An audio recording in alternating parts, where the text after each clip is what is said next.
Alors, on a inventé Google Traduction, Reverso, Linguine, mais à chaque fois, les traductions étaient des catastrophes. Il fallait trouver un recours. Bah, je savais pas que c'était un spectacle en 10 langues. J'étais assez sceptique. Mais effectivement, il passe de l'arabe à l'italien, à l'espagnol, à l'allemand. Et moi, je comprenais pas toutes ces langues. Et avec les gestes, avec des références communes, on arrive à tout comprendre. Ce qui est très fort dans le conte, c'est ça. C'est la manière d'imager avec les gestes, avec la gestuelle. Et il le fait très bien. Nosotros, el samurai, mata los katanas, muchos dineros. ¿Tú es loco? ¿Es un samurai? Nosotros solamente pequeños bandidos. Tú es un gallina. J'ai aimé la première histoire en arabe, j'ai trouvé génial. Tous les mots d'arabe dont on ne fait pas attention, qui sont en fait dans notre langue. J'aime bien quand c'est un peu teinté de mysticisme. Choujebekhina, qu'est-ce qui t'a amené là? Et là, le crâne a répondu, le crâne a dit El Kalem, la parole. Moi j'aime bien les choses que je connais pas. Alors j'ai aimé celle avec le loukoum. Alors c'est un bouquin, à chaque fois j'ai des amis très chers qui sont dans la galère, je leur offre ce livre de l'histoire du loukoum à la pistache.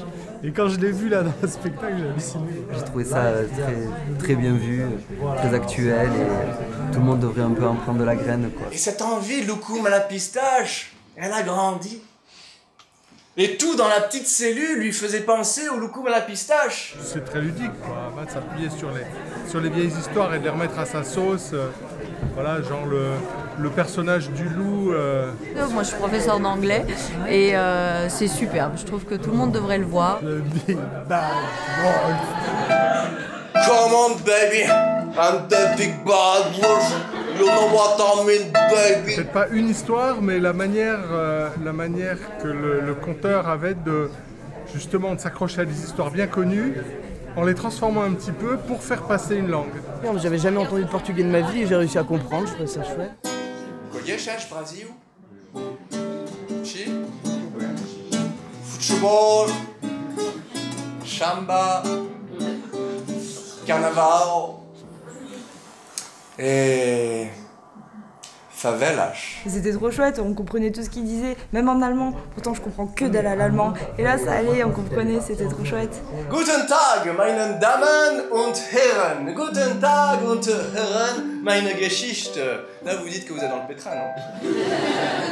Et en plus, la musique qui accompagne, c'est très, très joli. Enfin, la harpe, parce que je suis vraiment tombé amoureux de la harpe, c'était magnifique. Et au niveau des mélodies, c'était sublime. Surtout sur la dernière, la celle de l'ours, il y a un gros passage assez épique qui était vraiment sympa. Les pierres lui arrachaient les flancs, le sang coulait le long de son pelage. Mais Wakinou est arrivé au sommet de la montagne de pierre, et là, de l'autre côté, il a vu quelque chose qu'il n'avait jamais vu auparavant. Je trouvais que c'était un procédé vraiment intéressant parce que évidemment c'est pédagogique, ça nous permet de suivre, d'interpréter, de comprendre les mots qu'on ne connaît pas.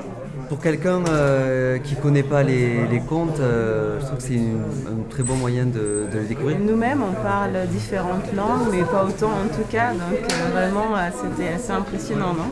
C'est un bon moment de rire ensemble et ça c'est chouette. Il y a une espèce de mayonnaise de langue et de culture et d'histoire traditionnelle qui s'entremêlent et c'est très très sympa. Ouais, c'est ça qui est un peu merveilleux, c'est qu'on se rend compte finalement que les langues sont universelles. Enfin, c'est un peu un pléonasme. Buongiorno a tutti. Salam alaikum. Guten Tag. Buonanotte. Le thème des langues, ça m'inspirait parce que j'ai un peu envie de voyage en ce moment et c'est vrai que... Et c'est pas mal de voyager aussi en restant dans son siège et en écoutant quelqu'un comme ça, avec beaucoup de poésie. J'ai vraiment voyagé et puis ça a beaucoup de fraîcheur. On perd pour moi 15 ans d'âge et on retombe en enfance et c'est juste trop agréable, quoi. C'est à peu près un moment merveilleux et enfantin. Il n'y a pas d'âge pour voir ça et ça vaut le coup. Je dirais que c'est accessible à tout le monde et que finalement tout le monde y trouve son compte. Regarde comme je rame bien. Regarde, je suis le plus grand des marins. Le soleil sur la mer, ça fait des milliers de petits diamants. Et les dauphins c'est mes copains. Ah oui, a dit la maman, effectivement, le soleil tape fort aujourd'hui.